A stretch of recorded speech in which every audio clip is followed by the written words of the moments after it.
download Gacha Nox in Android phone. So first go to your browser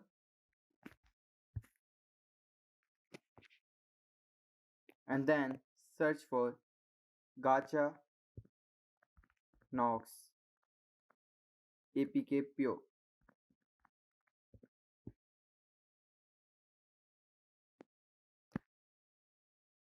and then just tap on first link and here tap on download APK. After tapping on download APK, here you will see two options: fast download with APK Pure and download APK. Just tap on second option and then your downloading will start. Downloading will take some time depending on your internet connection. After your downloading is finished, just tap on your file, then install it.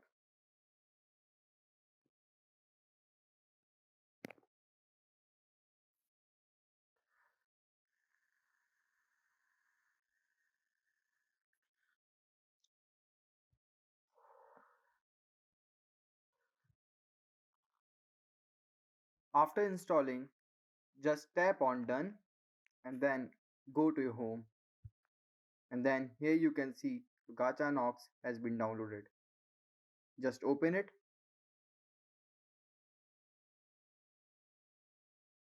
It will take some time to open. So here you can see. So subscribe to this channel for more how-to videos like this.